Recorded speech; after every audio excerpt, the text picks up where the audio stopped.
یہ بس 2 فقرے تھے۔ لکھا تھا، عادل، عین ممکن ہے کہ ابھی کچھ دیر میں تم اپنی کرسی کچھ پیچھے ہٹاؤ اور وہ گلاس گرا دو جس میں بچی ہوئی چائے ہے۔ عادل تنگ رہ گیا۔ اسے اچھی طرح یاد تھا یہ فقرے سرمد صاحب نے چائے گرنے والے واقعات سے پہلے لکھے تھے، شاید 3-4 منٹ پہلے۔ یہ کیسے ہوا سر؟ آپ کو کیسے پتا چلا؟ بہت سادہ ہے، تمہاری کرسی آگ کے زیادہ قریب تھی۔ تم باتیں کرتے ہوئے بے دھیانی میں بار بار اپنی پنڈلی کو سہلا رہے تھے۔ یہ اس بات کا اشارہ تھا کہ تمہیں تپش محسوس ہو رہی تھی۔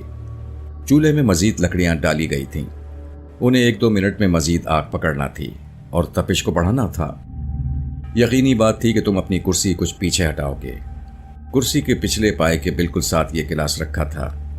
یہ تمہیں نظر نہیں آ رہا تھا، اس کے الٹنے کا امکان بہت زیادہ تھا، اور دیکھو ایسا ہی ہوا۔ میں تھوڑا سا مزید غور کرتا تو اس پیش گوئی کو مزید حیران کن بنا سکتا تھا۔ تمہاری قمیض کی جیب میں کاغذات اوپر اٹھے ہوئے تھے، تمہارے جھکنے کے سبب پھسل کر نیچے گر سکتے تھے، اور یہ گرے بھی۔ اگر میں یہ منظر بھی پیش گوئی میں شامل کر دیتا تو تم اور بھی ہکا بکا ہو جاتے۔ یہ سب ایک چھوٹی سی مثال ہے عادل۔ ہم اپنے ارد گرد ہونے والی چھوٹی چھوٹی تبدیلیوں سے لے کر بڑے بڑے عالمی واقعات تک پر غیر معمولی غور کرنا شروع کر دیں اور اپنے پچھلے تجربات کو خوبی سے استعمال کر پائیں تو حیران کن پیشن گوئیاں کر سکتے ہیں، چہرے پڑھ سکتے ہیں، انسانوں کے اندر جھانک سکتے ہیں۔ نہیں سر، یہ اتنا سادہ نہیں۔ مجھے لگتا ہے کہ آپ ایک غیر معمولی شخص ہیں، کچھ ہے آپ کے پاس۔ خیر چھوڑیں اس بات کو، آپ مجھے یہ بتائیں کہ آپ مجھ سے چاہتے کیا ہیں؟ ایک سفر، سرمد صاحب نے ٹھہری آواز میں کہا، بہت لمبا نہیں اور بہت چھوٹا بھی نہیں۔ کہاں کا سفر ہے سر؟ وہاں کا۔ سرمد صاحب نے عجیب انداز سے کھڑکی سے باہر دیکھا۔ بارش کچھ ہلکی ہو گئی تھی، لیکن لاہور کے آسمان پر تاریک بادل موجود تھے اور ان میں کبھی کبھی بجلی کا لہریہ دوڑتا تھا۔ خستہ حال کمرے کی یہ کھڑکی شمال کی طرف کھلتی تھی اور سرمد صاحب کی نگاہ جیسے دور کہیں شمال میں دیکھ رہی تھی۔ آپ اس طرف کیوں دیکھ رہے ہیں سر؟ اس طرف پہاڑ ہیں، بلندیاں ہیں، برف سے ڈھکی ہوئی چوٹیاں ہیں۔ ان چوٹیوں کے بالائی سرے گہرے بادلوں میں چھپے رہتے ہیں، اور انہی چوٹیوں کے اوپر کہیں تمہارے لیے کچھ موجود ہے۔ میرے لیے؟ ہاں، تمہارے لیے، اور ہر اس شخص کے لیے جو اپنے اندر ہمت رکھتا ہے اور تکلیفیں سہنے کا عزم رکھتا ہے۔ یہ چوٹیاں دل والوں کا امتحان لیتی ہیں، اور جو اس امتحان میں پورا اترتے ہیں انہیں کچھ نہ کچھ دیتی بھی ہے۔ اسی لیے مجھے ہمیشہ ان سے پیار رہا ہے۔ یہاں کی برفیلی ڈھلوانے، یہاں کی پرخطر پگڈنڈیاں سب مجھے محبوب رہی ہیں۔ میں نے تمہیں بتایا ہے نا کہ میری عمر کا زیادہ حصہ سیاحت میں گزرا ہے، اور اس سیاحت کا 60-70% حصہ کوہ نوردی پر مشتمل ہے۔ لیکن آپ مجھے وہاں کیوں لے جانا چاہتے ہیں؟ سرمد صاحب نے عادل کی آنکھوں میں جھانکا، بہت اندر تک، پھر اپنے مخصوص لہجے میں بولے، تمہیں بتایا ہے نا کہ تمہارے لیے وہاں کچھ موجود ہے، ایک راستہ جو صرف تمہارے لیے بنا ہے، جسے بس تم جیسا ہی شخص طے کرے گا۔ آپ کی باتیں مجھے الجھا رہی ہیں سر، کیا آپ کھل کر کچھ بتانا پسند کریں گے؟ ہاں، بتا دوں گا، بلکہ ضرور بتا دوں گا، لیکن وقت آنے پر ہی ایسا ہو سکے گا۔ فی الحال یہ غیر متعلق موضوع ہے۔ تم مجھے صرف بتاؤ، کیا تم اپنے ذہن بنانے میں کامیاب ہو گئے ہو؟ مجھے بہت جلدی بھی نہیں، میں تمہیں اچھی طرح سوچنے کے لیے مناسب وقت دے سکتا ہوں۔ کیا تم اس سلسلے میں مجھ سے کچھ پوچھنا چاہتے ہو؟ جی ہاں، سوال تو بہت سے ذہن میں آ رہے ہیں۔ مثلاً یہ کہ اگر میں آپ کے ساتھ کسی سفر پر جاتا ہوں تو یہ سفر کتنے دن میں ختم ہوگا، اور اس دوران میں مجھے کیا کرنا ہوگا؟ مجھ پر میرے گھر کی کچھ ذمہ داریاں بھی ہیں، میرے روزگار کا کیا ہوگا؟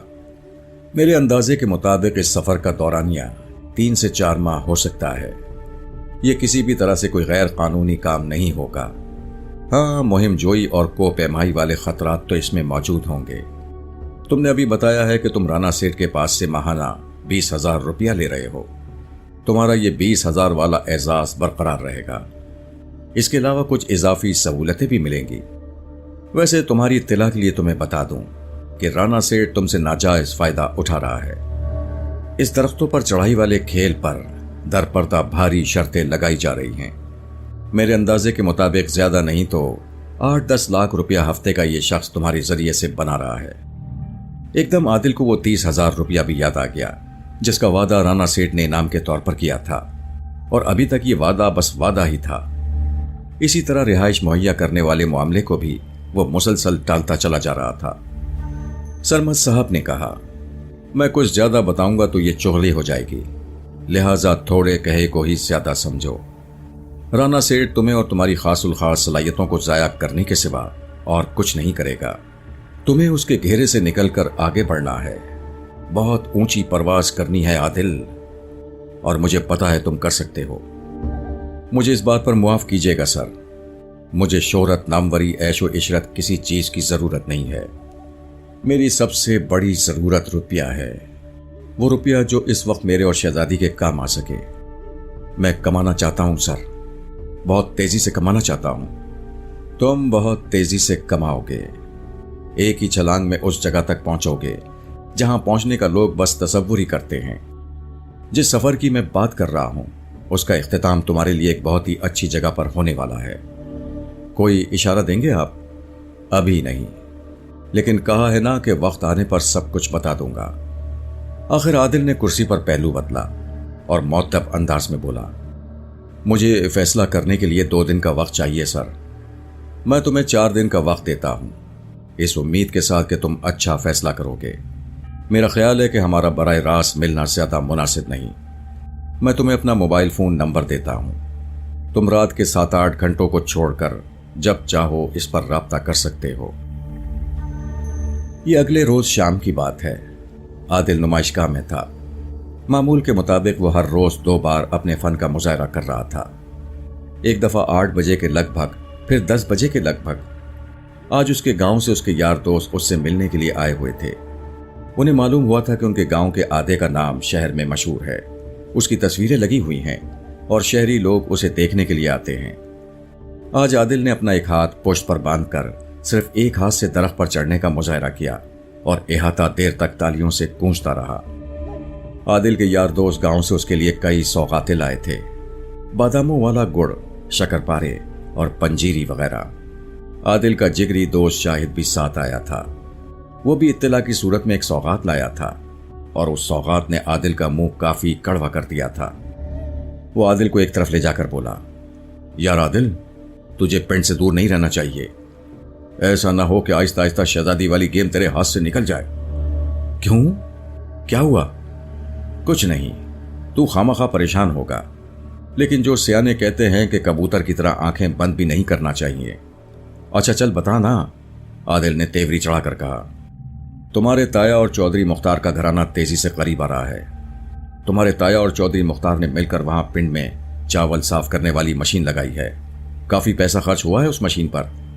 समझो अब वो दोनों साझेदार भी हो गए हैं। साफ पता चलता है कि चौधरी मुख्तार के दिमाग में वही रिश्ते वाली बात है, इसलिए वो इस तरह के साझेदारियां बना रहा है। आदिल के सीने में तेज चुभन सी तो हुई, लेकिन वो नॉर्मल लहजे में बोला, शाहिद, जब तक शहजादी मेरे साथ है मुझे किसी की परवाह नहीं। हम सब कुछ अपने हक में कर लेंगे। पर यार ये भी तो सोच के कई दफा दूरी से नुकसान भी होता है। आहिस्ता आहिस्ता बंदे का जहन बदलना शुरू हो जाता है। अब देखो, पिछली जुमेरात को राहपुरे में बग्गे साईं का उर्स था। पिंड के सारे लोग सज धज कर उर्स पर गए थे। हमेशा की तरह तुम्हारे ताया के घर वालों ने पर्दे वाले तांगे पर जाना था, मगर चौधरी मुख्तार ने 2 गडरों यानी बैलगाड़ियों का इंतजाम कराया। उनको बड़ी चंगी तरह सजाया और संवारा गया था। 2 घरों की जनानियां मिलजुल कर उन गड्ढों पर बैठी। मर्द घोड़ियों पर सवार साथ साथ थे। खूब ढोल धमका होता रहा। औरतें पर्दे के अंदर ही ढोलकी वगैरह बजाती रहीं। मैं सारे रास्ते देखता रहा। वो लंबू चौधरी नासिर शहजादी वाली गुट के साथ साथ ही रहा। उर्स में भी वो औरतों को साथ लेकर फिरता रहा। मुझे लगता है कि नासिर की छोटी बहन फाखरा पूरी कोशिश कर रही है शहजादी और नासिर को एक दूसरे के करीब लाने के लिए। रेहाना बता रही थी कि वो कई बार तुम्हारे ताया की हवेली में भी आती जाती है और घंटों बातें करती है शहजादी से। उसकी जिद पर 1-2 दफा शहजादी भी चौधरियों के घर गई है। ये सब कुछ आदिल के लिए दिलसोज था, मगर उसने शाहिद पर कुछ जाहिर नहीं होने दिया। शाहिद ने एक बार फिर कहा, कभी कभी तो लगता है आदे कि तूने माँ जी को गुजरावाला भेजकर चंगा नहीं किया। वो उधर होती तो उनसे मिलने के बहाने तू पिंड आता जाता रहता, तुझे वहां की खैर खबर रहती। आदिल तब कर बोला, तो तुम्हारा क्या मतलब है? मैं पिंड आने जाने की खातिर माँ जी को मुसीबत में डाले रखता? तुझे पता ही है चौधरी नासिर से झगड़े के बाद कितनी टेंशन बन गई है। शाहिद ने जल्दी से मौजू बदल कर कहा, अच्छा चल, तू कोई पैगाम वगैरह ही भेज दे शहजादी बहन को, उसे कुछ एहसास तो हो कि तू दिन रात उसके लिए सोच रहा है। आदिल ने आह के अंदाज में सांस ली। शाहिद कहकर एहसास दिलाया तो क्या दिलाया, उसे खुद ही पता होना चाहिए, और मैं जानता हूं कि उसे पता है। आदिल ने इसरार करके गांव वालों को रात अपने पास ठहराया, खाना वगैरह खिलाया। सुबह वो लोग चले गए तो वो बैठा देर तक सोचता रहा। शाहिद की बातें परेशान कुन थीं। वो चाहता था कि आदिल शहजादी से राब्ता रखे और किसी बहाने गांव में आता जाता रहे, मगर वो तो अब गांव जाने के बजाय कहीं और जाने का सोच रहा था, कहीं बहुत दूर नामालूम रास्तों पर। इस धुआंधार बरसती शाम में सरमद साहब ने जैसे उस पर एक जादू सा कर दिया था। वो उसी तरह सोचने पर मजबूर हो रहा था जिस तरह वो चाहते थे। कुछ खास था उनमें। उनके इर्द गिर्द जैसे एक नजर न आने वाला कशिश का हाला था, और वो उस हाले में से अपना हाथ निकालकर उसकी तरफ बढ़ा रहे थे।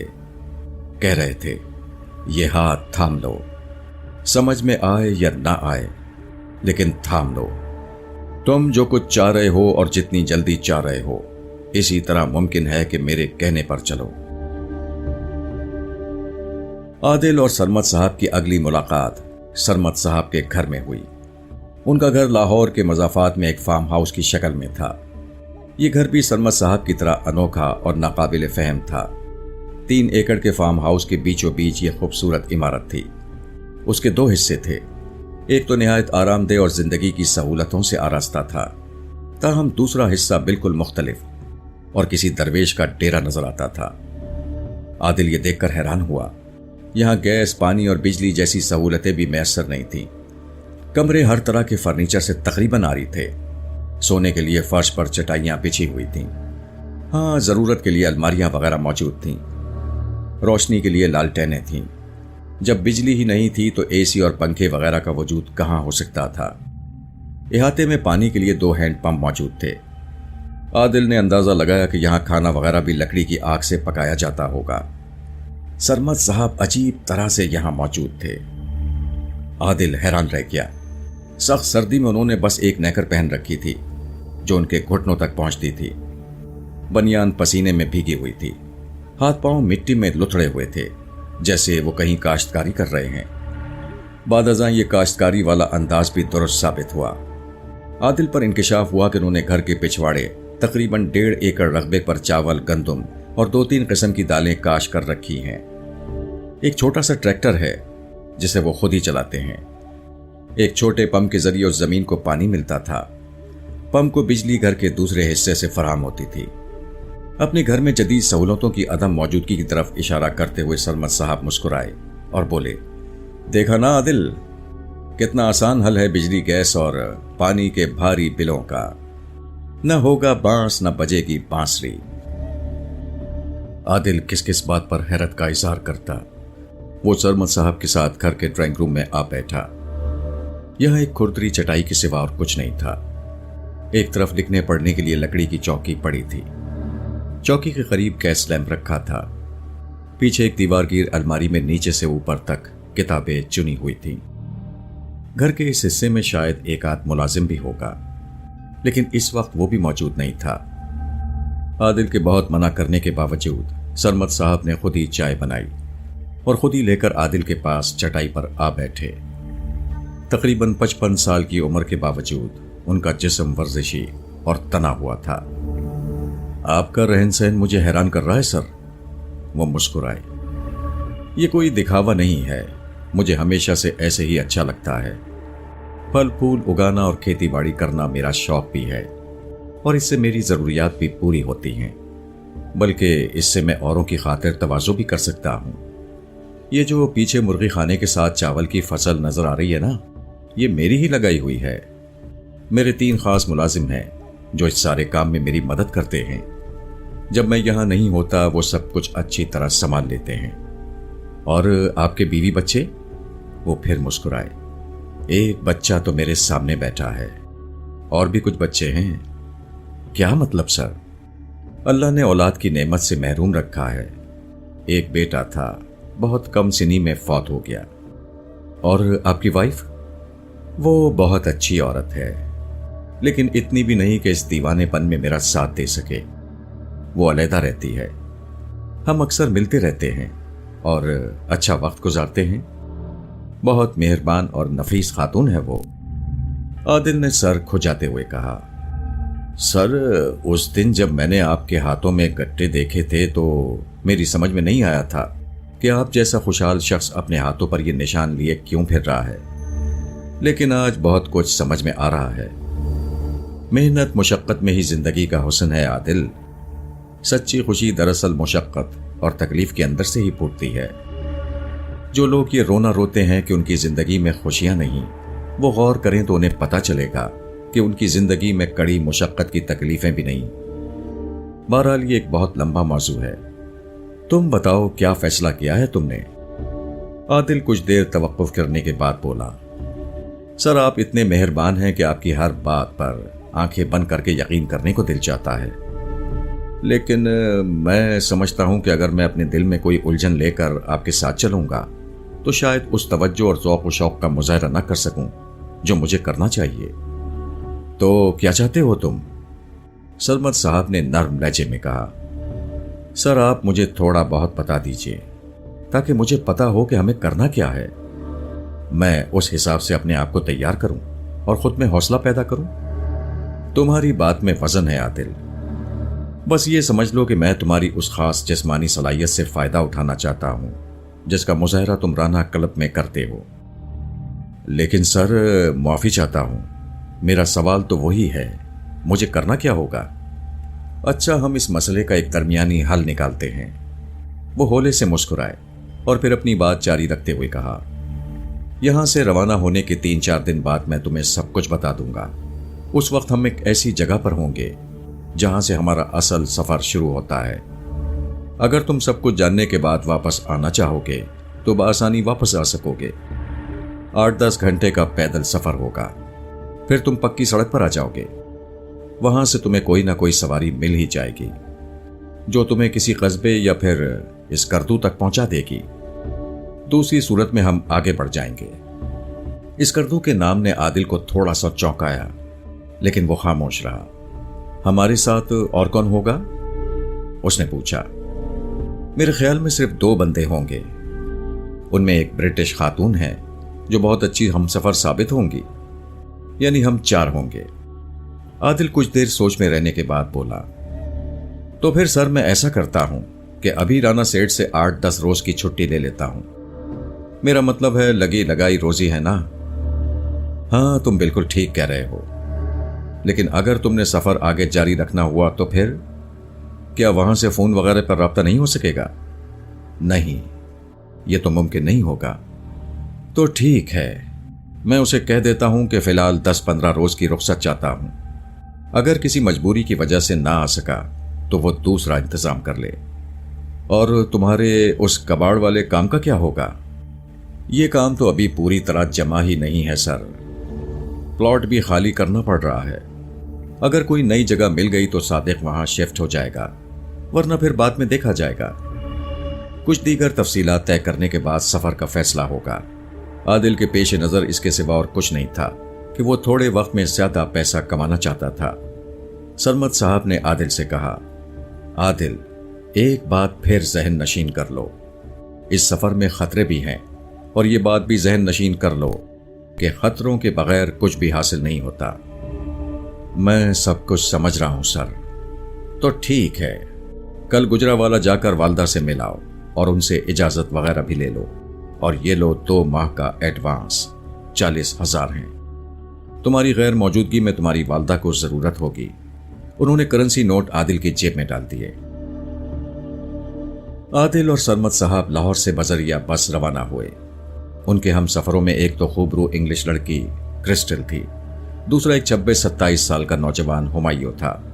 हुमायूं को पाकिस्तानी था, लेकिन बहुत छोटी उम्र में वालिदैन के साथ इंग्लैंड चला गया था और फिर वहीं पला बड़ा था। वो बॉक्सिंग और रोमन स्टाइल कुश्ती का बड़ा अच्छा खिलाड़ी था। खूबसूरत कसरती जिस्म का मालिक, बाल घुंघरियाले और आंखें हल्की ब्राउन थीं। क्रिस्टल जितनी चहकती और खिलखिलाती हुई लड़की थी, हुमायूं उतना ही खामोश तबा था। उनका पहला पड़ाव एबटाबाद में था। डाइवो की बस के लगेज कंपार्टमेंट में उनका काफी सामान मौजूद था, जिनमें 2 दरमियाने साइज के खेमे और एक छोटा खेमा था। इसके अलावा सफरी थैले और कोपैमाई के जुमला लवाजमात थे। इस सारे सामान में जिस चीज ने आदिल को ज्यादा हैरान किया, वो 2 छोटे साइज के पैराशूट थे। दोनों पैराशूट्स को पैक करके बिल्कुल मुख्तसर कर दिया गया था। देखने में लगता था जैसे कोई छोटा सा तकिया हो। एबटाबाद के एक अच्छे होटल में उनके लिए कमरे बुक थे। ये अंग्रेजों का दौर का लेकिन बड़ा साफ सुथरा होटल था। सरमद साहब ने कुछ सामान यहां एबटाबाद से भी अपने साथ लेना था। सरमद साहब और हुमायूं शॉपिंग के लिए निकल गए। होटल की ऊंची छत वाली नीम गोल लॉबी में बेत की कुर्सियां खाली पड़ी थीं।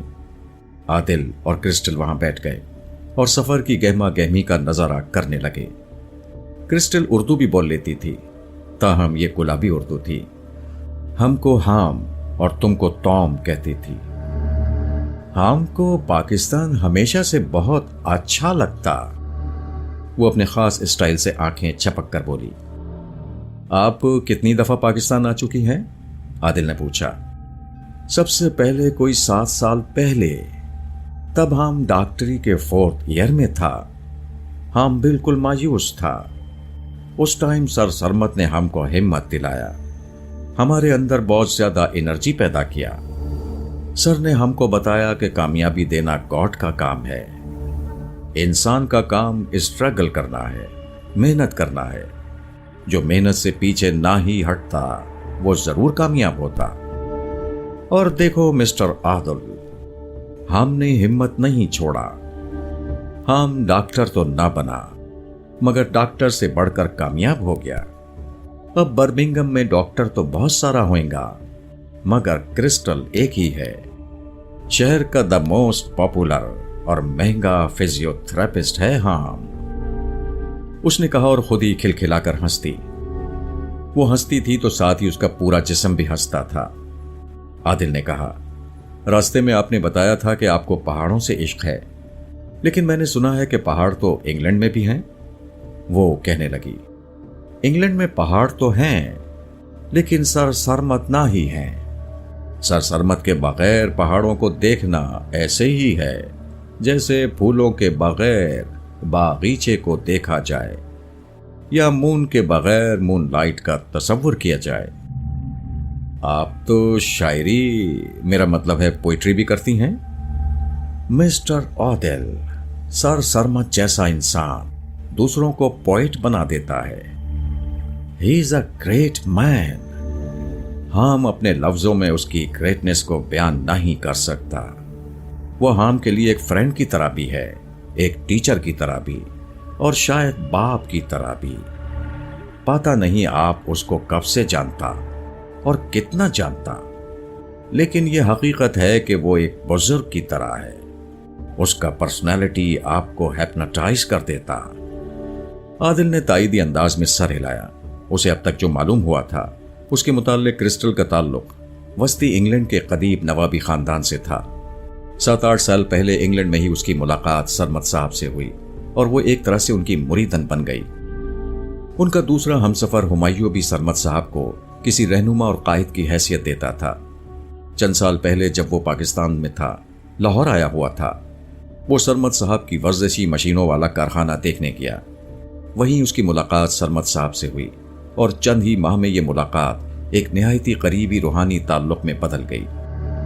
गुफ्तगू के दौरान में आदिल ने क्रिस्टल से थोड़ी बहुत टोह लेने की कोशिश की। वो इस सफर का मकसद जानना चाहता था। उसके अंदेशे के ऐन मुताबिक क्रिस्टल ने इस हवाले से कुछ नहीं बताया और हर बार खूबसूरती से बात गोल कर गई। वो बड़ी बोल्ड लड़की थी। एबटाबाद की सर्दी उसके भरे पूरे जिस्म पर कोई खास असर डालने में नाकाम रही थी। अब भी वो बड़े सुकून से एक शॉर्ट पैंट और हाफ स्लीव शर्ट में आदिल के सामने बैठी थी और बार बार अपने सुनहरी रेशमी बालों में उंगलियां चलाती थी। मई का आगाज हो चुका था लेकिन एबटाबाद में काफी ठंड थी। हुमायूं और आदिल एक ही डबल बेड कमरे में थे। उनके साथ क्रिस्टल का कमरा था। उससे आगे एक कमरा छोड़कर सर सरमद साहब का कमरा था। सरमद साहब जल्दी सोने और जल्दी उठने के आदी थे। वो सुबह सवेरे 3-4 किलोमीटर दौड़ लगाते थे और यही उनकी जिस्मानी चुस्ती का राज था। आदिल और हुमायूं भी जल्द ही सो गए, क्योंकि कल उन्हें फिर सफर पर रवाना होना था। रात किसी वक्त प्यास के सबब आदिल की आंख खुली। मुंह में प्याज और मछली का जायका था। उसने उठकर पानी पिया। ये कोई रात 2:30 बजे का अमल था। अचानक उसे खिड़की से बाहर एक साया सा नजर आया। चंद लम्हे बाद उसे यूं लगा जैसे क्रिस्टल वाले कमरे का दरवाजा होले से खुला है और कोई अंदर दाखिल हुआ है। ये कौन हो सकता है? हुमायूं तो साथ वाले बेड पर सो रहा था। सरमद साहब का कमरा बाएं जानिब था और साया दाएं तरफ से आया था। वैसे भी सरमद साहब को इस वक्त क्रिस्टल के कमरे में जाने की क्या जरूरत हो सकती थी? तजस्सुस से मजबूर होकर आदिल ने कमरे का दरवाजा बेआवाज खोला और बाहर कॉरिडोर में आ गया। कॉरिडोर में नीम तारीकी थी। वैसे भी कॉरिडोर यहां आकर खत्म हो जाता था। इस जानिब किसी के आने जाने का इम्कान नहीं था। पुरानी इमारतों के अंदाज में इमारत की छत ऊंची थी और छत से 1.5-2 फुट नीचे मुस्ततील रोशनदान थे। क्रिस्टल के कमरे में हल्की रोशनी थी। आदिल ने कुछ देर सोचा, फिर खिड़की के निचले किनारे पर पांव रखा और उचक कर रोशनदान का निचला किनारा पकड़ लिया। उंगलियों और कलाइयों के जोर पर उसने खुद को ऊपर उठाया। ऐसा करना उसके लिए चंदा मुश्किल नहीं था। जल्द ही वो रोशनदान से कमरे के अंदर झांकने में कामयाब हो गया। उसके पांव के पंजों को खिड़की की 2 इंच चौड़ी कार्नस का थोड़ा सा सहारा मिल गया था। रोशनदान का शीशा बंद था, लेकिन निचली जानिब मामूली सी दर्स मौजूद थी, जिसमें से बारीक आवाजें आदिल के कानों में पहुंच रही थीं। नीचे 7-8 फुट के फासले पर क्रिस्टल नजर आ रही थी। उसने मोहीन सा गुलाबी स्लीपिंग गाउन पहन रखा था, ताहम उसके हसीन चेहरे पर एक बेचैनी सी भी थी। क्रिस्टल के ऐन सामने एक नौजवान खड़ा था। उसका चेहरा आदिल को नजर नहीं आया। वो भी गैर मुल्की था। उसने जीन्स जैकेट पहन रखी थी। जिस्म सडोल और कसरती दिखाई देता था। उसने क्रिस्टल को उसके नीम उरिया कंधों से थामा और खुरदरे लहजे में बोला। वो इंग्लिश बोल रहा था। उसका पहला फिक्रा तो आदिल की समझ में नहीं आया, लेकिन दूसरा फिक्रा उसने साफ सुना और समझा भी। यानी मैं कब तक तुम्हारा इंतजार करूंगा? कब तक? क्रिस्टल ने अंग्रेजी में जवाब देते हुए फंसी फंसी आवाज में कहा, ज्यादा देर नहीं अब। तुम हमेशा यही कहती हो, नौजवान बोला। ये जुमला अदा करते हुए वो थोड़ा सा घूमा और आदिल ने उसका चेहरा देखा। वो मखसूस इंग्लिश नाक और चेहरे मोरे वाला एक 25-26 साला नौजवान था। कदरे छोटी और उठी हुई नाक के करीब रुखसार पर एक पुराने जख्म का निशान था, और न जाने क्यों उस निशान को देखकर एहसास होता था कि वो एक तुनखू झगड़ालू नौजवान है। बहरहाल ये निशान उसकी मजमूई कबूल सूरती को मुतासिर नहीं करता था। अगले 2-4 मिनट में उन दोनों के दरमियान कुछ और जुमलों का तबादला भी हुआ। उनमें से कुछ तो आदिल को सुनाई ही नहीं दिए, कुछ सुनाई तो दिए, लेकिन उनकी इंग्लिश उसकी समझ में नहीं आई। जो थोड़ा बहुत समझ में आया उससे आदिल को अंदाजा हुआ कि क्रिस्टल उस नौजवान की बहुत करीबी गर्लफ्रेंड या मंगेतर है, और ये नौजवान उससे मिलने के लिए इस्लामाबाद से यहां पहुंचा है। क्रिस्टल वाज़े तौर पर उससे दबी हुई नजर आ रही थी। उसकी सारी शोखी एक तरह के हरास के पीछे छुप गई थी। वो जैसे जल्द अज जल्द नौजवान से पीछा छुड़ा लेना चाहती थी, मगर वो उसके साथ चिपका जा रहा था। आखिर क्रिस्टल परेशान नजर आने लगी। उसने नागवार लहजे में नौजवान से कुछ कहा, उन फिक्रों में बस लियोपार्ड, डोंट और क्रेजी के अल्फाज ही आदिल की समझ में आ सके। लियोपार्ड गालिबन उस नौजवान का नाम था। साफ अंदाजा होता था कि उन दोनों के दरमियान कोई खास किस्म का तनाजा भी है। यूं लगता था कि अब ये लियोपार्ड किसी भी वक्त कमरे से बाहर आ सकता था। आदिल के जहन में यह अंदेशा भी मौजूद था कि कोई उसे इस तरह रोशनदान से चिपके हुए ना देख ले। वो जल्दी से नीचे उतर आया और बेआवाज चलता हुआ अपने कमरे में पहुंच गया। उसका यह इक़दाम बिल्कुल दुरुस्त साबित हुआ। सिर्फ चंद सेकंड्स के बाद क्रिस्टल के कमरे का दरवाजा खुला और मर्दाना कदमों की आवाज सुनाई दी। लियोपार्ड का साया खिड़की के सामने से गुजरकर नीचे जाने वाले जीनों की तरफ चला गया। आदिल बिस्तर पर लेट गया और देर तक सोचता रहा, ये क्या माजरा था? क्रिस्टल जैसी शोख लड़की उस नौजवान के सामने भीगी बिल्ली क्यों बनी रही थी?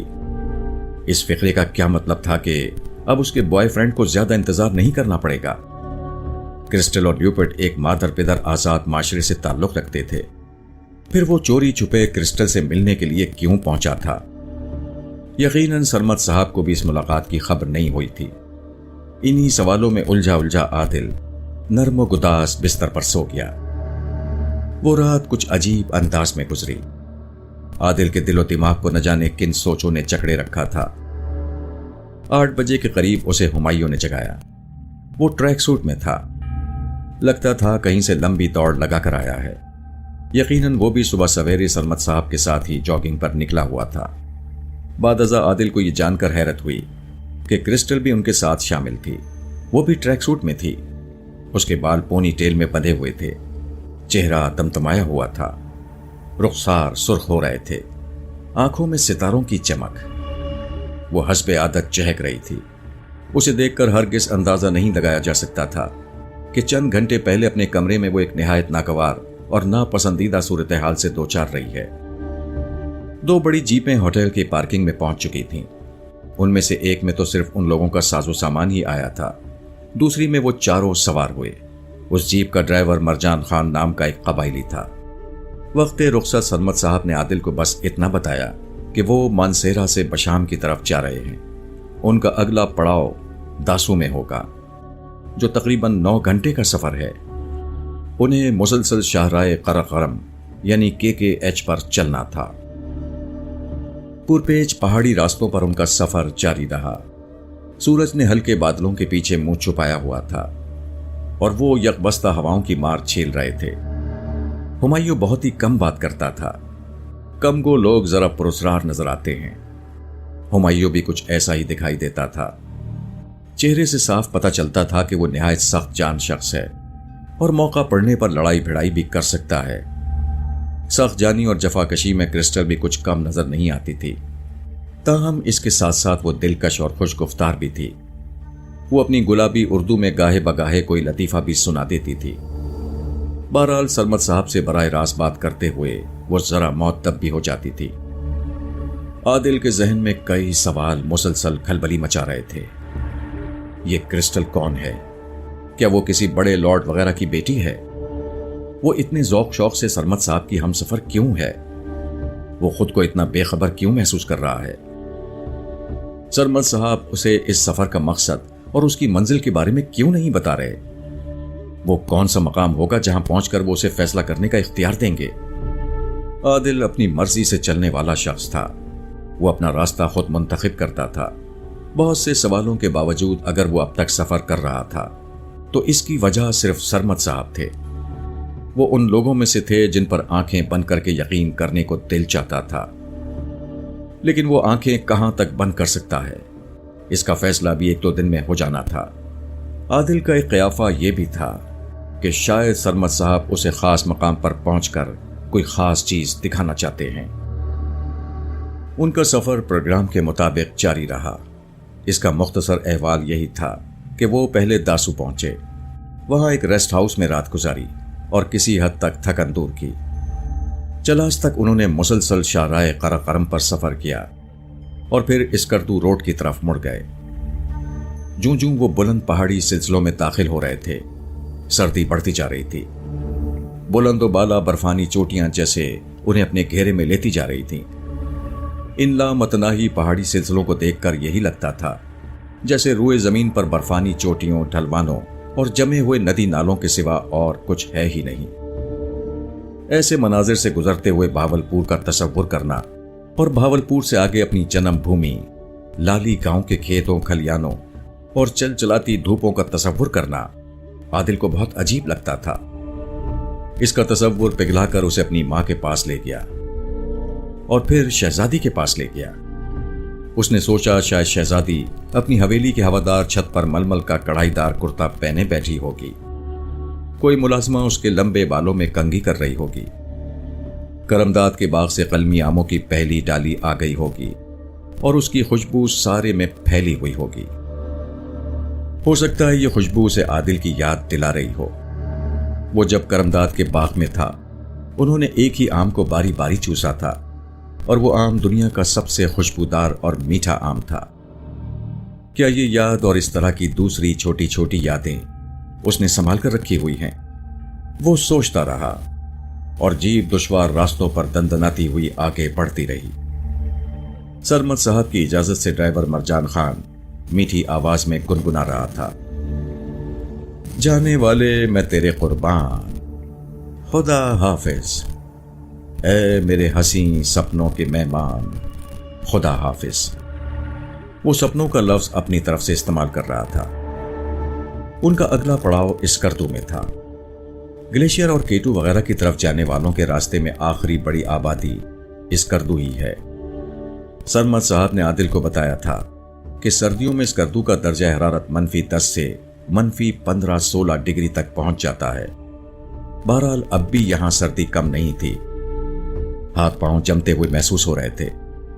تاہم عادل کے تینوں ہم سفروں بشمول کرسٹل پر یہ سردی کچھ زیادہ اثر نہیں کر رہی تھی۔ لگتا تھا کہ یہ لوگ کسی اور مٹی کے بنے ہوئے ہیں، یا پھر انہوں نے اپنے اندر غیر معمولی قوت برداشت پیدا کر لی تھی۔ اسکردو اور گلیشیئر کے درمیان ایک جگہ پر انہوں نے جیپیں چھوڑ دی۔ یہاں 2 مقامی افراد کے ساتھ سرمد صاحب کے معاملات پہلے سے طے تھے۔ ان دونوں افراد کے پاس 4 صحت مند ٹٹو موجود تھے۔ سامان ٹٹوؤں پر لادا گیا اور آگے کا سفر پا پیادہ شروع ہو گیا۔ عادل اس سے پہلے مری سے آگے نہیں گیا تھا۔ مری کی اونچائی 6000 فٹ کے لگ بھگ بیان کی جاتی ہے۔ اب اس کے ارد گرد اس سے 4 گنا اور 5 گنا اونچی چوٹیاں موجود تھیں۔ وہ خود کو ایک نہایت یک بستہ لیکن طلسماتی ماحول میں محسوس کر رہا تھا۔ ان کا اگلا پڑاؤ برفانی پہاڑوں کی گود میں ایک نہایت حسین قطع زمین پر تھا۔ یہاں کیمپ لگا دیے گئے اور کھانے پینے کا انتظام ہونے لگا۔ کھانے پینے کا انتظام فی الحال انہی لوگوں کے ذمے تھا جنہوں نے ٹٹو فراہم کیے تھے۔ دیسی مرغیاں دمبے کی 2 روسٹ رانے، تیز پشاوری قہوہ، ڈرائی فروٹ اور تھوڑا سا پیک فوڈ، یہ تھا ڈنر کا مینیو۔ رات کے کوئی 12 بجے کا عمل تھا۔ عادل اور سرمد صاحب نیم گرم جدید خیمے میں آمنے سامنے بیٹھے تھے۔ عادل کی دھڑکن تیز تھی۔ اسے لگ رہا تھا کہ اہم گفتگو شروع ہونے والی ہے۔ ہواؤں سے پھڑپڑاتے ہوئے خیمے سے باہر وہ عجیب منظر تھا۔ ٹھٹری ہوئی چاندنی نے برفانی چوٹیوں کو روح پہلی تاج پہنا رکھے تھے۔ سفید ڈھلوانوں پر یہ چاندنی منعکس ہوتی تھی تو یوں لگتا تھا کہ چاندنی کے آبشار بڑی خاموشی سے بہہ رہے ہیں۔ فلک بوس پہاڑوں کے درمیان یہ وادی ایک عظیم الشان پیالے کی طرح تھی اور اس پر کسی ماورائی منظر کا گمان ہوتا تھا۔ کسی گاڑی کا شور، نہ کسی پرندے کی چہچہاہٹ، نہ کسی مشین اڑن کھٹولے کی آواز۔ یہاں جو کچھ تھا بس خالص قدرت کے زمرے میں آتا تھا، اور یہ جو کچھ بھی تھا دل پر اثر کر رہا تھا، ایک ہیبت ناک لیکن دلکش اثر۔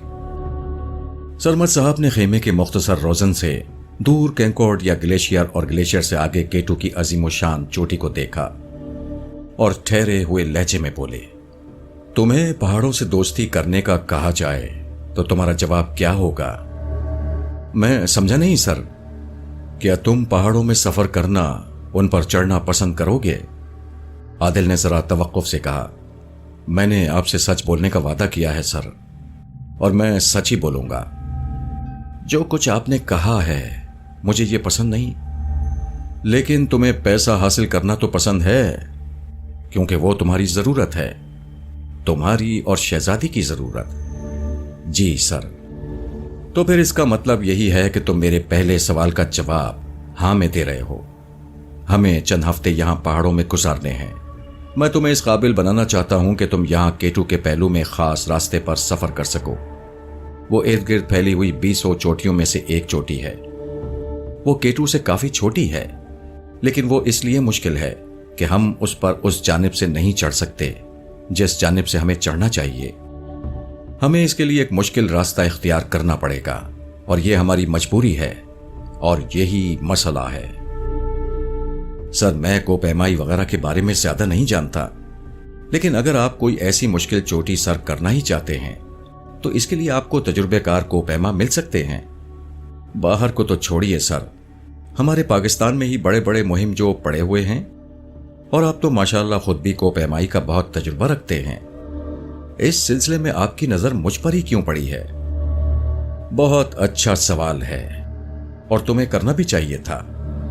इस सवाल का जवाब यह है आदिल कि वो एक ऐसी चोटी है जिसे सिर्फ तुम सर कर सकते हो, एक ऐसा रास्ता जो शायद सिर्फ तुम्हारे जैसे ही किसी शख्स के लिए बना है।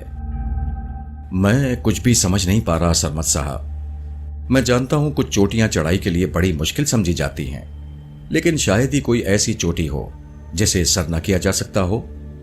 जबकि K2 और माउंट एवरेस्ट जैसी चोटियां सर हो चुकी हैं, तो फिर बाकी क्या रह जाता है? मुआफ कीजिएगा, मुझे आपकी ये दूसरी बात भी समझ में नहीं आई कि उस चोटी पर आसान रास्ते से चढ़ा नहीं जा सकता। आप आसान को छोड़कर मुश्किल रास्ता क्यों इख्तियार करना चाह रहे हैं? एक वजह है, बहुत ठोस वजह। वो बिल्कुल बेआबाद चोटी नहीं है। उसकी बर्फीली ढलवानों के दामन में कुछ लोग आबाद हैं। एक कोहिस्तानी बरादरी जो शायद मुगल बादशाह जलालुद्दीन अकबर के जमाने से वहां मौजूद है। ये पाउंदों की नस्ल के कुछ लोग हैं। सख्त तरीन मौसमों में जिंदगी गुजार लेते हैं। ये लोग किसी भी मुहिमजो को उस चोटी की तरफ जाने नहीं देते। इसकी कोई खास वजह? जिस तरह कुछ लोग नांगा पर्वत को मुकद्दस समझते हैं और ये ख्याल करते हैं कि उसे पांव तले रोनने वालों पर आफत नाजिल होती है, उसी तरह इस चोटी के बारे में भी मकामी लोगों का एक पुख्ता अकीदा है। वो समझते हैं कि उस चोटी पर इंसानी कदमों का पहुंचना बहुत बड़ी नहूसत का सबब होगा। वो इस नहूसत से बचने के लिए किसी भी मुल्की या गैर मुल्की मुहिमजो को उस तरफ का रुख नहीं करने देते। उन्होंने एक ऐसी फजा बनाई हुई है कि मुहिमजों की तवज्जो भी उस बज़ाहिर गैर अहम चोटी की तरफ से हट गई है। वो खुद को खामखा मुश्किल में डालने के बजाय निस्बतन बेहतर चोटियों की तरफ मुतवज्जे कर लेते हैं। ये कौन सी बरादरी है सर? मेरा मतलब है उनका मजहब। मजहब के बारे में जानने से ज्यादा अहम सवाल एक और है, और वो ये है कि क्या ये वाकई कोई रूहानी मामला है या कुछ लोगों ने अपने किसी खास मकसद की वजह से उसे रूहानी या मजहबी रंग दे रखा है और चोटी पर पहुंचने को मनूस करार देते हैं। शायद आप ठीक कह रहे हैं, मुझे यही सवाल पूछना चाहिए था। इसका जवाब यह है आदिल कि असल में यह कोई रूहानी मामला नहीं है। ये कुछ खास लोगों की साजिश है जिन्होंने अपने मकसद के लिए सादा लौह लोगों को बेवकूफ बनाया है, और वो बाहर से आने वाले ट्रैकर्स और क्लाइंबर्स को पैक की तरफ जाने से रोकते हैं। ये किस तरह का मकसद है सर? बहुत खास और बहुत गहरा, एक नाकाबिले यकीन भेद। सरमद साहब ने एक तवील सांस ली और जरा टेक लगाकर बैठ गए। खेमे से बाहर बर्फानी हवाएं सर पटक रही थीं। उन्होंने खोई खोई आवाज में कहा, हमें इस बात को समझने के लिए काफी पीछे जाना पड़ेगा, तकरीबन 450 साल पीछे। ये अकबर आजम के दौर की बात है। जिन रास्तों से गुजरकर हम आए हैं वहीं पर कहीं एक राजपूत कबीला भी आबाद था। ये कोई 1000 नफूस पर मुश्तमिल आबादी होगी। ये लोग रोजमर्रा की लड़ाइयों से तंग आकर उस तरफ निकल आए थे और उसी वीराने में आबाद हो गए थे। ये इलाका एक हिंदू सालार विश्वनाथ के जेर निगरानी था। ये सालार मकामी सूबेदार का मुंह चढ़ा था और अक्सर मनमानियां करता था। विश्वनाथ को कबीले की एक खूबरू लड़की पसंद आ गई थी और वो उसे ब्याह रचाने पर बजिद था। कबीले वालों ने विश्वनाथ की भरपूर मुज़ाहमत की, लेकिन उनकी एक ना चली। आखिर नौबत यहां तक पहुंची कि विश्वनाथ ने राजपूत कबीले को लड़ाई की धमकी दे दी। जब कबीले वालों ने देखा कि लड़ाई नागुज़ीर हो गई है तो उन्होंने तैयारी शुरू कर दी। तैयारी की उन कार्रवाइयों में से एक ये भी थी कि उन्होंने अपना कीमती सामान एक जगह जमा किया और उसे महफूज बनाने का फैसला किया। उस सामान में ज्यादातर उनकी औरतों के जेवर थे, कीमती धातों वाले कुछ बर्तन थे। इसके अलावा कुछ खानदानी पत्थर जिनमें नीलम और जमर्रुद वगैरह शामिल थे। उन लोगों ने उस सामान की फहरिस्त बनाई और जिन जिन लोगों की ये चीजें थीं उनके नाम वगैरह लिखे। फिर उन चीजों को 2 पोटलियों की शक्ल दे दी। कबीले के 2 माहिर बंदे जो मुश्किल चढ़ाइयां चढ़ने में ताक थे, उन पोटलियों के साथ उस बुलंद चोटी की तरफ रवाना हुए जिसका जिक्र मैंने अभी तुमसे किया है। चोटी के ऐन ऊपर बहुत कदीम जमाने से किसी पथरीली इमारत का खंडर मौजूद है। जहां तक मैंने पढ़ा है, कुछ लोग उसका ताना बाना सिकंदर आजम के दौर से जोड़ते हैं। लोग ये भी समझते हैं कि जो शख्स किसी मुसीबत से या अपने किसी दुश्मन से बचने के लिए उस खंडर में पनाह ले लेता है वो महफूज हो जाता है।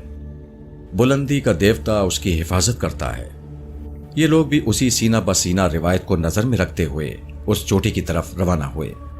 उनका ख्याल था कि वो उस मालो असबाब को खंडर में कहीं छुपा देंगे और वो लुटेरे सालार से हमेशा के लिए महफूज हो जाएगा। वो सालार विश्वनाथ को लुटेरा सालार ही कहते थे। उन दोनों अफराद ने वो सामान खंडर के आसपास एक तहखाने में छुपाया और एक बड़े बर्फानी तूफान की आमद से पहले पहले नीचे लौट आए। लेकिन उसके बाद जो कुछ हुआ वो राजपूतों के अंदाजों से बिल्कुल मुख्तलिफ था। लड़ाई फौरन शुरू नहीं हुई। 3-4 माह तक अमन रहा। राजपूत इस खुशफहमी में मुब्तला होने लगे कि शायद बला टल गई है। इसी दौरान में कबीले ही के एक नौजवान से उस लड़की की शादी भी कर दी गई थी, जिसकी वजह से यह सारा फसाद शुरू हुआ था। बज़ाहिर सब ठीक ठाक नजर आ रहा था, लेकिन हकीकत मुख्तलिफ थी। सालार विश्वनाथ अपनी तौहीन भूलने वाला नहीं था। उसके अंदर इंतकाम की आग चल रही थी। वो राजपूत कबीले पर चढ़ाई के लिए तैयारी कर रहा था। उसकी तैयारी 2 तरह की थी। एक तरफ तो वो अपने आला हुक्काम के जहनों में मुसलसल ये बात बिठा रहा था कि राजपूत कबीले की बगावत एक बड़ी बगावत में बदल सकती है, लिहाजा उनको कुचलना जरूरी है। दूसरी, वो राजपूत कबीले के हिमायती घक्कर बरादरी को तोड़ने की कोशिश कर रहा था। ये पहाड़ी लोग मौसम की सख्ती और अपनी तंगदस्ती के दरमियान बुरी तरह पिस रहे थे। सालार ने घक्कर बरादरी के सरकर्दा लोगों को तोहफे तहफ दिए, उनके लिए सहूलतों का ऐलान किया। उनके इलाके में 2 बड़े बड़े गोदाम बनवाए और अनाज से भर दिए। बड़ी खामोशी और महारत से उसने घक्कर बरादरी को गैर जानिबदार रहने पर आमादा कर लिया। आदिल बड़ी तवज्जो से सुन रहा था। सरमद साहब खोई खोई सी आवाज में बोल रहे थे। 450 साल पहले के वो सारे मनाजिर जैसे उनकी आंखों के सामने से गुजर रहे थे। उन्होंने थर्मास में से गर्मा गर्म चाय 2 डिस्पोजेबल कप्स में उंडेली। एक कप आदिल के सामने रखा और दूसरे में से खुद घूंट लेते हुए बोले। वो बहार का मौसम था। बर्फ पिघल रही थी, झरने बह रहे थे और शगुफे खिल रहे थे। ये राजपूत कबीले के लिए खेती बाड़ी का मौसम था। वो रोजमर्रा के कामों में मसरूफ थे।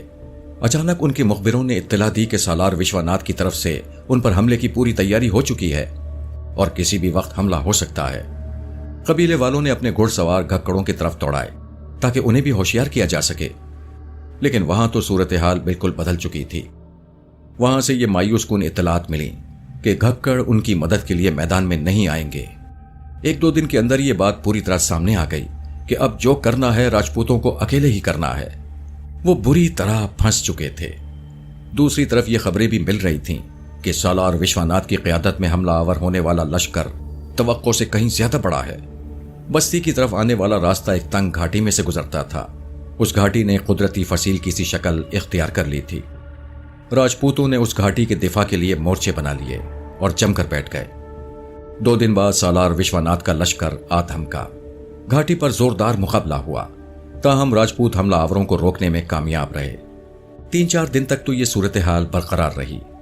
फिर हमला आवर लश्कर के दस्ते पहाड़ों में घुस गए और बस्ती तक पहुंचने के लिए दूसरे रास्ते तलाश करने लगे। उनकी तादाद बहुत ज्यादा थी और जाहिर था कि उन्हें ज्यादा देर बस्ती से दूर नहीं रखा जा सकता था। जब राजपूतों ने महसूस किया कि अब लड़ मरने के सिवा और कोई चारा नहीं है, तो उन्होंने एक बहुत ही मुश्किल लेकिन अहम फैसला किया। उन्हें अच्छी तरह मालूम था कि सालार विश्वनाथ के लश्कर से शिकस्त खाने के बाद सबसे ज्यादा मुसीबत उनकी औरतों पर ही आएगी। सालार विश्वनाथ के शराबी लश्करी उसी तरह बस्ती में घुसेंगे जिस तरह भूखे भेड़िए बकरियों के रेवड़ में घुसते हैं। इस तरह की 1-2 दर्दनाक मिसालें माजी में उनके सामने थीं। उन्होंने अपनी सारी औरतों को मारने का फैसला कर लिया। बड़े सरदार के घर के वसी अहाते में एक बहुत बड़ी चिता चलाई गई। जवां साल बच्चियों से लेकर दरमियानी उम्र की औरतों तक सब ने उस चिता में कूदने की हामी भर ली। उनमें बाल बच्चों वाली ब्याहता भी थीं, नौ ब्याहता भी और कुंवारियां भी। जाहिर है कि ऐसे मनाजिर बड़े दर्दनाक होते हैं। वो मंजर भी बड़ा दर्दनाक रहा होगा। रोती सिसकती औरतों ने अपने मर्दों को अलविदा कहा होगा, बहनें भाइयों से मिली होंगी, बीवियां शौहरों से, बापों ने बेटियों की पेशानी चूमी होगी और उन्हें आग के सुपुर्द कर दिया गया होगा।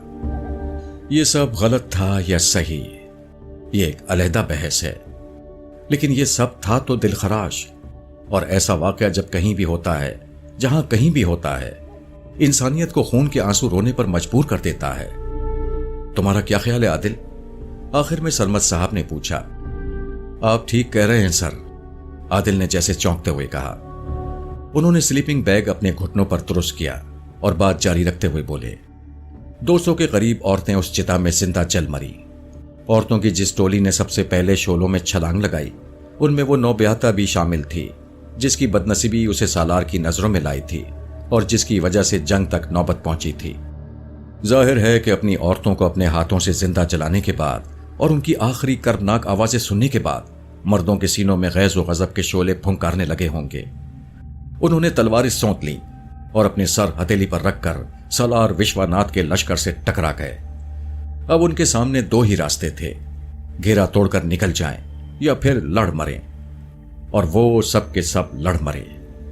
انہوں نے بہت سوں کو مارا اور خود بھی مر گئے۔ بستی کا کوئی فرد بھی زندہ نہ بچ سکا۔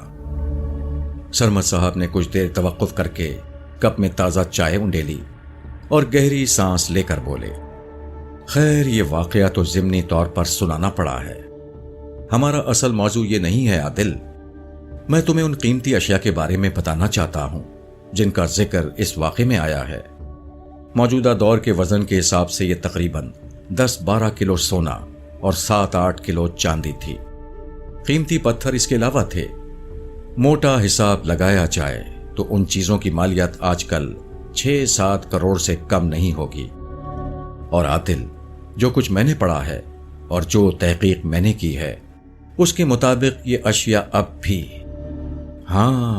بھی اس چوٹی کے کھنڈر میں کسی تہخانے کے اندر موجود ہیں، اسی طرح جس طرح راجپوتوں نے مرنے سے پہلے اسے چھوڑا تھا۔ اگر کوئی ہمت سے انہیں تلاش کر سکے تو وہ مل سکتی ہیں۔ وہ جگہ اتنی بڑی نہیں ہے، چوٹی کے اوپر بس چند ٹوٹی پھوٹی دیواریں ہیں۔ یہ دیواریں مشکل سے کوئی 10 مرلہ جگہ میں ہوں گی۔ اتنی سی جگہ میں ان اشیاء کا کھوج لگا لینا کوئی بہت دشوار کام نہیں ہے۔ دشوار کام ایک ہی ہے، اور وہ ہے چوٹی تک پہنچنا۔ بلکہ وہ کہتے کہتے خاموش ہو گئے۔ آپ کچھ کہنا چاہ رہے ہیں؟ عادل نے کہا۔ وہ مکمل طور پر اس رودات میں جذب ہو چکا تھا۔ وہی بات جو میں نے پہلے بھی کہی ہے، چوٹی پر پہنچنا بھی کوئی بہت زیادہ کٹھن کام نہیں تھا اگر ہم مناسب راستے سے اس پر جا سکتے۔ دشواری یہی ہے کہ ہمیں ایک مشکل راستے سے اس پر جانا ہوگا۔ درست راستے سے جانے والوں کے لیے پاؤندے رکاوٹ بن جاتے ہیں۔ آپ کا مطلب ہے کہ پاؤندے اس قیمتی سامان کے بارے میں جانتے ہیں جو وہاں اوپر کھنڈر میں موجود ہے؟ سرمد صاحب نے اپنا سر نفی میں ہلایا۔ نہیں، ایسا کچھ نہیں ہے۔ ان لوگوں کو پتا ہوتا تو شاید یہ بہت پہلے ہی اس سامان کو ڈھونڈنے کی کوشش کر چکے ہوتے، بلکہ یہ خبر بہت سے دوسرے مہم جوؤں تک بھی پھیل چکی ہوتی۔ یہ پاؤندے صرف اس لیے چوٹی تک جانے میں رکاوٹ بنتے ہیں کہ انہیں چڑ ہو چکی ہے۔ وہ سمجھتے ہیں کہ جب کوئی کوپیما پارٹی ان پہاڑوں کی طرف آتی ہے تو ان کی رہائشی زندگی درہم برہم ہو جاتی ہے۔ یہ لوگ بالکل الگ تھلگ اور سکون سے رہنا پسند کرتے ہیں۔ لوگوں کو چوٹی کی طرف جانے سے روکنے کے لیے ان کے کچھ بڑوں نے یہ بات کھڑی ہوئی ہے کہ چوٹی پر موجود کھنڈر دراصل کسی عبادت گاہ کا کھنڈر ہے، اور جب بھی کوئی انسانی قدم اس کھنڈر تک پہنچتا ہے، ارد گرد کے علاقوں پر سخت آفت نازل ہوتی ہے۔ عادل نے ایک طویل سانس لیتے ہوئے کہا، تو سر آپ یہ چاہتے ہیں کہ ہم پاؤندوں کو چوکنا کیے بغیر ایک مشکل راستے سے چوٹی پر پہنچ جائیں اور اس کھنڈر میں سے وہ زیورات تلاش کریں؟ اس معاملے میں عادل کی دلچسپی بڑھ چکی تھی، لیکن اس کے ساتھ ساتھ ذہن میں سوال بھی پیدا ہو رہے تھے۔ وہ کہنے لگا، میری سمجھ میں یہ بات نہیں آ رہی ہے جناب کہ آپ مجھے اپنے ساتھ لے جانا اتنا ضروری کیوں سمجھ رہے ہیں؟ آپ تینوں خود اچھے کو پہما ہیں، اور اگر آپ پھر بھی پر یقین نہیں ہیں تو کسی بہت اچھے کو پہما کو اپنے ساتھ ملا سکتے ہیں۔ سرمد صاحب عجیب انداز میں مسکرائے اور کہنے لگے، بات صرف مہارت اور تجربے کی نہیں ہے عادل، بات قسمت کی ہے، اور بات اس خاص صلاحیت کی ہے جو مجھے صرف تم میں نظر آ رہی ہے۔ کیسی صلاحیت جناب؟ بلندی کی طرف جانے کی صلاحیت۔ امید کرتا ہوں کہ اب تم مزید سوالات نہیں پوچھو گے۔ اگر تم مزید کچھ جاننا چاہتے ہو تو میں وقت آنے پر بتا دوں گا۔ دونوں کے درمیان تقریباً 1 منٹ تک خاموشی رہی۔ وہ دونوں جیسے اپنی اپنی سوچ میں گم تھے۔ آخر عادل نے اس خاموشی کو توڑتے ہوئے کہا، آپ جانتے ہیں مجھے صرف درختوں پر چڑھنا آتا ہے، ہائیکنگ اور کوپیمائی وغیرہ کا مجھے کوئی تجربہ نہیں۔ تجربہ ہو جائے گا، سرمد صاحب نے اعتماد سے کہا، اسی لیے تو ہم وقت سے پہلے یہاں پہنچ گئے ہیں۔ ہمارے پاس ابھی کئی ہفتے ہیں۔ اگر تم آمادہ ہو جاتے ہو تو ہم پرسوں سے اپنی ٹریننگ شروع کر دیں گے۔ مجھے یقین ہے تم خدا داد صلاحیت رکھتے ہو۔ 1-1.5 ماہ کے اندر ہی تم بہت کچھ جان جاؤ گے اور بہت کچھ کر بھی لوگے۔ شرط صرف محنت ہے، انتھک محنت اور مصمم ارادہ۔ عادل نے ٹھہرے ہوئے انداز میں کہا، میں آپ کی باتیں پوری طرح سمجھ تو نہیں پا رہا، لیکن پھر بھی آپ پر یقین کرنے کو دل چاہتا ہے۔ اس کے ساتھ ساتھ سوال بھی ذہن میں اٹھتے ہیں۔ آپ کو کتنے فیصد یقین ہے کہ 450 سال پہلے کے واقعات کے بارے میں آپ نے جو معلومات حاصل کی ہیں وہ درست ہیں اور ہم چوٹی کے کھڈر میں سے اپنی مطلوبہ چیزیں ڈھونڈنے میں کامیاب ہو جائیں گے؟ دراصل مجھے یہ سب کچھ ایک کہانی کی طرح لگ رہا ہے۔ مہم جو لوگ دور دراز سفر کرتے ہیں اور دفن شدہ قیمتی چیزیں ڈھونڈنے کی کوشش کرتے ہیں، اگر یہ کہانیاں سچی ہوں تو اکثر ان میں ناکامی ہی حصے میں آتی ہے۔ یہاں ناکامی حصے میں نہیں آئے گی۔ شرط یہی ہے کہ ہم پاؤندوں کو خبردار کیے بغیر چوٹی تک پہنچ جائیں۔ تقریباً 99%، انہوں نے عجیب لہجے میں کہا۔ اور جہاں تک اوپر پہنچ جانے کا تعلق ہے، اس سلسلے میں بھی بہت زیادہ میں پر امید ہوں، اور اس کی وجہ وہ قدرتی صلاحیت ہی ہے جو مجھے تم میں نظر آتی ہے۔ میں اب بھی کچھ نہیں سمجھا سر۔ انہوں نے اپنی چھوٹی داڑھی میں انگلیاں چلائیں اور کہنے لگے، میں نے تمہیں بتایا تھا نا عادل کہ اگر ہم اپنے خدا کی بخشی ہوئی عقل کا بہت تھوڑا سا حصہ بھی ٹھیک طرح سے استعمال کرنے کے قابل ہو جائیں تو پیشن گوئیاں کر سکتے ہیں۔ ہاں آپ نے کہا تھا۔ وہ پھر مسکرائے۔ تو سمجھو کہ یہ میری پیشن گوئی ہے کہ تم کامیابی سے اس راستے پر سفر کر سکتے ہو اور تمہارے پیچھے ہم بھی کر سکتے ہیں۔ اس یخ بستہ رات میں، اس پھڑ پھڑاتے خیمے میں، اس عظیم الشان کیٹو کے دامن میں عادل اور سر سرمد کے درمیان کافی طویل گفتگو ہوئی۔ بے شک اب بھی عادل کے ذہن میں کئی سوالات موجود رہے، لیکن وہ ذہنی طور پر سرمد صاحب کی بات ماننے کو تیار ہو گیا۔ اس کے اندر ایک یقین سا بیٹھتا چلا جا رہا تھا کہ جو کچھ سرمد صاحب کہہ رہے ہیں وہ کر دکھائیں گے۔ ان کی معلومات بہت وسیع تھیں اور ان کا ارادہ اس سے بھی وسیع اور پختہ محسوس ہوتا تھا۔ عادل نے خیمے کے روزن سے کپڑا ہٹا کر دور شمال مغرب کی سمت دیکھا۔ برفیلی چوٹیوں پر چاندنی کا پڑاؤ تھا۔ ہوا کچھ ساکن سی محسوس ہوئی تھی اور پہاڑوں کی خاموشی میں ان گنت دل فریب نغمے تھے۔ انہی پہاڑوں میں سے کسی ایک پہاڑ پر 2 چند ٹوٹی پھوٹی دیواریں موجود تھیں اور ان دیواروں کے درمیان کہیں وہ نادر قیمتی سامان بھی موجود تھا جو پچھلے 450 سال سے شاید سر سرمد جیسے ہی کسی مہم جو کا انتظار کر رہا تھا۔ سر سرمد نے یقیناً بڑی ذہانت دکھائی تھی۔ اگر وہ یہ ساری باتیں لاہور کے کسی ریسٹورنٹ میں عادل کو بتاتے تو شاید وہ اس طرح ان کا اثر قبول نہ کرتا۔ اب یہ سارا جادوئی ماحول اس پر اثر انداز ہو رہا تھا۔ وہ چوٹی بھی اس سے زیادہ فاصلے پر نہیں تھی جو اس ساری رودات میں مرکزی حیثیت رکھتی تھی۔ اس چوٹی نے جیسے عادل کو اپنی طرف بلانا شروع کر دیا تھا۔ شہزادی کا چہرہ عادل کی نگاہوں میں آ گیا۔ وہ جیسے بڑی خاموشی سے اس کی طرف دیکھ رہی تھی اور کہہ رہی تھی، مجھے بھول نہ جانا عادل، میں انتظار کر رہی ہوں۔ یہ عجیب دن تھے اور عجیب تر راتیں تھیں۔ عادل کو ایک نئی زندگی کا تجربہ ہو رہا تھا، نہایت کٹھن اور مشقت سے بھرپور زندگی۔ چند دن تک تو عادل کو ایسا لگا جیسے سرمد صاحب کرسٹل اور ہمایوں گوشت پوش کے نہیں لوہے کے انسان ہیں۔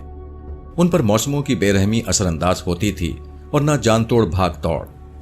لگتا تھا کہ سرمد صاحب کے ساتھ رہ رہ کر کرسٹل اور ہمایوں نے بھی خود کو ایک مختلف سانچے میں ڈھال لیا ہے۔ دھیرے دھیرے عادل خود بھی اس بے پناہ مشقت کا عادی ہونے لگا۔ وہ لوگ صبح سویرے اٹھتے، بلند و بالا پہاڑوں کے دامن میں ترائی کے ساتھ ساتھ 4-5 میل کی دوڑ لگاتے۔ شروع میں برفانی ہوا ان کے جسم کے کھلے حصوں پر برچھیاں چلاتی، لیکن پھر پورا جسم گرم ہو جاتا اور ٹھنڈ کی مار بے اثر ہو جاتی۔ ان کی سانس دھونکنے کی طرح چلنے لگتی۔ بلندی کی وجہ سے غالباً آکسیجن کی کمی بھی متاثر کرتی تھی۔ टिन पैक अशिया से नाश्ते के बाद चढ़ाई की तरबियत शुरू होती। एक बुलंद बाला चट्टान जिसकी सिर्फ बालाई सतह पर बर्फ थी, मश्क के लिए चुनी गई थी। ये चट्टान कहीं कहीं से उमूदी थी, कहीं कहीं से 70-80 दर्जे का जाविया बनाती थी। तकरीबन 1000 फुट बुलंद उस चट्टान पर रस्सों के जरिए चढ़ना शुरू में तो आदिल को निहायत खतरनाक लगा, लेकिन जब उसने उस काम को समझना शुरू किया तो उसे अंदाजा हुआ कि अगर कोपैमाई और क्लाइंबिंग के लवाजमात पूरे हों तो ये काम खतरनाक नहीं रहता। उन लवाजमात में सबसे अहम चीज मजबूत रस्से थे। उसके बाद हथौड़ी और मीखों यानी बोर्ड्स की बारी आती थी।